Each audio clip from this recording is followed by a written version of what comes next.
नमस्कार साथियों, आपका स्वागत है जय बजरंग इंस्टीट्यूट पर। जैसा कि भूगोल की हमारी 3 क्लास हो चुकी हैं।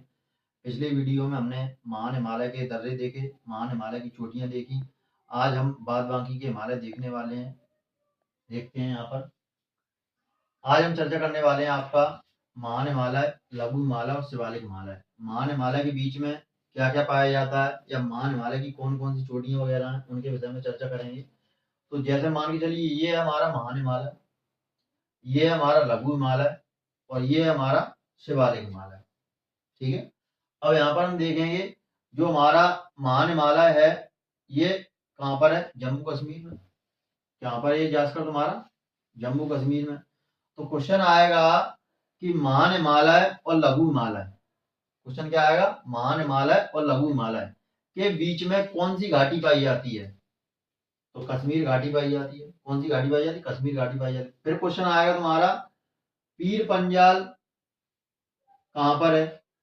पीर पंजाल कहाँ पर है? लघु हिमालय में। ये लघु हिमालय की श्रेणियां हैं। कौन कौन सी? पीर पंजाल, धौलाधर और ये बीच में कुल्लू घाटी है। इसके बाद कुमायूं हिमालय और फिर है तुम्हारी महाभारत श्रेणी। और इसमें देखेंगे महान हिमालय में क्या है, तो महान हिमालय और धौलाधर के बीच में कौन सी घाटी पाई जा रही है? लाहौल घाटी पाई जा रही है। कुमायूं हिमालय और महान हिमालय के बीच में क्या पाया जा रहा है? फूलों की घाटी पाई जा रही है। और क्या पाया जा रहा है? मीडो, यानी कि ये क्या है? घास के मैदान है। कौन कौन से? पयार और बुग्याल। इसके अलावा कुमायूं हिमालय में क्या पाया जाता है? मसूरी, नाग टिब्बा और गढ़वाल। इसके बाद यहाँ पर क्या है? महाभारत श्रेणी। तो पूछा जाएगा कि महान हिमालय महाभारत श्रेणी के बीच में कौन सी घाटी है? तो काठमांडू घाटी है। कौन सी घाटी है? काठमांडू घाटी। और कैसी घाटी है? खुली घाटी है, क्योंकि इसके बाद आगे कोई घाटी है नहीं। इसी तरीके से यहाँ पर पूछा जाएगा कि जास्कर और पीर पंजाल के बीच में क्या है? तो कश्मीर घाटी है। जास्कर और पीर पंजाल के बीच में कौन से मर्ग पाए जाते हैं? तो सोनमर्ग और गुलमर्ग पाए जाते हैं। क्या है ये सोनमर्ग और गुलमर्ग? सोनमर्ग और गुलमर्ग बड़े घास के मैदान है। अब पूछा जाएगा कश्मीर घाटी कैसी है? तो खुली घाटी है, क्योंकि इधर भी कोई घाटी नहीं है। अब पूछा जाएगा तुम्हारा कि जम्मू कश्मीर से कश्मीर घाटी की ऊंचाई है, पीर पंजाल से कश्मीर घाटी कितनी ऊंचाई पर है? तो 1800 मीटर ऊंचाई पर है। कश्मीर घाटी में क्या पाया जाता है? तो कश्मीर घाटी में करेवा मिट्टी पाई जाती है। क्या पाई जाती है? करेवा मिट्टी पाई जाती है।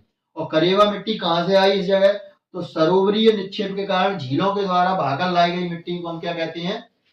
करेवा मिट्टी कहते हैं। और करेवा मिट्टी किस खेती के लिए उपयोगी है? तो केसर की खेती की जाती है। यहाँ पर कौन सी खेती की जाती है? केसर की खेती की जाती है। पीर पंजाल की उत्तरी ढाल की ऊंचाई, मतलब पीर पंजाल से कितनी ऊंचाई पर है? 1800 मीटर ऊंचाई पर। अब चलते हम आगे। पीर पंजाल और धौलाधर के बीच में कौन सी घाटी पाई जाती है? तो कुल्लू घाटी पाई जाती है। पीर पंजाल कहाँ है? जम्मू कश्मीर में। जास्कर श्रेणी कहाँ है? जम्मू कश्मीर में। धौलाधर कहाँ है? हिमाचल प्रदेश में। कुमायूं हिमालय कहाँ है? उत्तराखंड में। महाभारत श्रेणी कहाँ है? नेपाल में। इसके बाद पूछा जाएगा शिवालिक हिमालय में क्या है? तो शिवालिक हिमालय में 2 घाटियां हैं, एक दून और एक द्वार। दून कौन सी? देहरादून। और द्वार कौन सा? आपका हरिद्वार। इसके बाद चलते हैं हम यहाँ पर तुम्हारा महान हिमालय में। थोड़ा महान हिमालय की चट्टानें कैसी हैं? तो आप क्या कहेंगे? कायांतरित और अवसादी चट्टानें हैं। कौन सी है? कायांतरित और अवसादी चट्टानें। लंबाई कितनी है इसकी महान हिमालय की? तो महान हिमालय की लंबाई आपकी 2400 किलोमीटर है। चौड़ाई कितनी है? 100 से 200 मीटर की इसकी चौड़ाई है। और ऊंचाई कितनी है? 600 मीटर है। इसके बाद बात कर लेते हैं इसके ग्लेशियर यानी कि हिमनद। तो हिमनद कौन से हैं? गंगोत्री, यमुनोत्री और मिलाम। ये कहां पर है? तुम्हारे उत्तराखंड में। इसके बाद जेबू कहां पर है? सिक्किम में। इसके बाद इसकी महान हिमालय की नदियां कौन कौन सी हैं? गंगा और यमुना।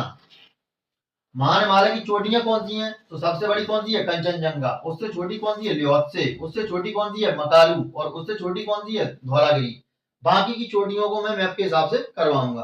तो यहाँ पर आपको ये महान हिमालय की चोटियां लिखनी है। जैसा कि मैंने बताया था कि महान हिमालय को हम MH या GH लिख सकते हैं, लघु हिमालय को LH लिख सकते हैं और शिवालिक हिमालय को SS लिख सकते हैं। इसके बाद लघु हिमालय के क्या देखने अपन को? हिल स्टेशन कौन कौन से हैं? शिमला, रानीखेत, अल्मोड़ा और Darjeeling. Very very most important. मैंने क्या बताया था कि चोटियां याद करनी है, चोटियों का क्रम याद करना है। सबसे बड़ी चोटी कौन सी है? सबसे छोटी चोटी कौन सी है? चोटियों की ऊंचाई क्या है? लंबाई क्या है? और दर्रे। और तुम्हारा क्या बताया था? Hill station. तो ये आपको याद करने हैं। इसके बाद शिवालिक हिमालय में क्या है? तो शिवालिक हिमालय आपका भारत, नेपाल और भूटान 3 जगह फैला हुआ है। इसके बाद इसकी चौड़ाई कितनी है? 10 से 50 किलोमीटर इसकी चौड़ाई है। ऊंचाई कितनी है? ऊंचाई 1500 800 से लेके 1500 मीटर इसकी ऊंचाई है। इसके बाद श्रेणियां इसकी कौन कौन सी हैं, तो इसकी श्रेणियों में पोतवार जो कि पाकिस्तान में है, तिराना हिमालय की है, चूरिया मुरिया कहाँ है, नेपाल में है, डाफला मिरी अबोर और मिसमी कहाँ है, ये अरुणाचल प्रदेश में है, जैसा कि पिछले वीडियो में बताया। तो इस तरीके से एक डायग्राम बना के आपको अपने पेज पर कहीं पर चिपकाना है या जो नोट्स बनाए हैं उनमें आपको अच्छे से लिखना है। भाषा का बर्डन ज्यादा नहीं लेना है, पूरी क्लास मेरी सिनॉप्सिस बेस ही रहती है, बस आपको भाषा अपने दिमाग में याद रखनी है। कैसे याद रखनी है कि आपने बनाया एक पहला कौन सा हिमालय, महान हिमालय, दूसरा हिमालय कौन सा बनाया, लघु हिमालय। जैसे आप डोसा खाते हैं, डोसों को 4 टुकड़ों में बांटते हैं, इसको 4 टुकड़ों में बांट लिया, 1 2 3 4। पहला टुकड़ा क्या रहा, पीर पंजाल का, दूसरा धौलाधर का, तीसरा कुमायूं का और चौथा महाभारत श्रेणी का। धौलाधर और पीर पंजाल के बीच में कुल्लू घाटी पाई जाती है। महान हिमालय और धौलाधर के बीच में लाहौर घाटी पाई जाती है। कुमायूं हिमालय और महान हिमालय के बीच में